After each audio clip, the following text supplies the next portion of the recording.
de recevoir tout porteur de projet, de regarder ce qui est possible ou pas possible, mais qu'on a une obligation vraiment d'écouter.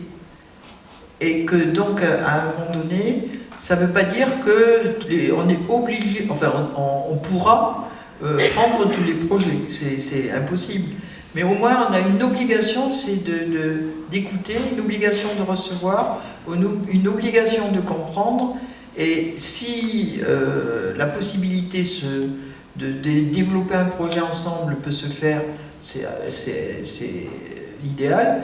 Et si on n'a pas, on a une obligation de répondre, une obligation d'expliquer pourquoi, et on a une obligation donc dans le refus voilà.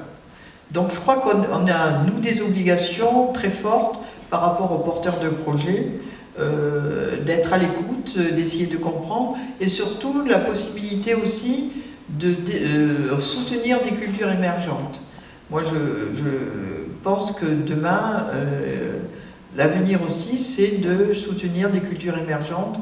Il y a des pépinières d'artistes, de collectifs d'artistes exceptionnels, et les 3/4 du temps, on les ignore, où ils se débrouillent comme ils peuvent, ils sont en difficulté, et ça, c'est quelque chose qui me paraît difficile à admettre sur un territoire. Alors, ça ne veut pas dire qu'il faut tout soutenir, tout accepter et tout, parce que ça, c'est pas possible, mais au moins, on a une obligation de dialogue. Voilà.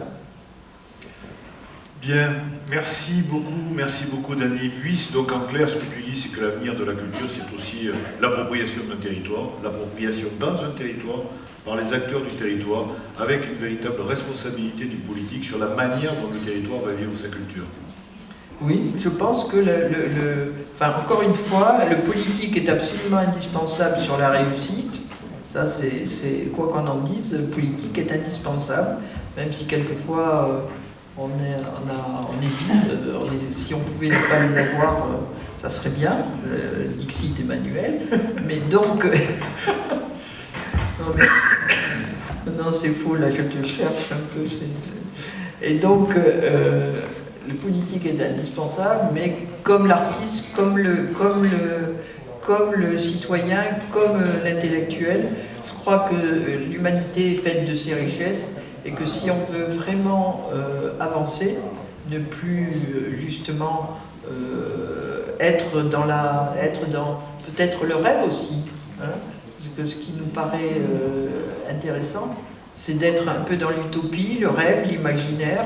C'est aussi, les politiques peuvent aussi le faire, et on a les mêmes émotions, on a les mêmes envies, envies de rêve que les autres. Et donc, je pense que si on arrive à trouver une sphère vraiment de dialogue, de compréhension, pour moi, c'est vraiment l'avenir du projet humain de demain. Merci beaucoup Dany. Nous rappeler que les politiques ne règlent pas uniquement en se rasant devant leur miroir en la terre. Merci beaucoup.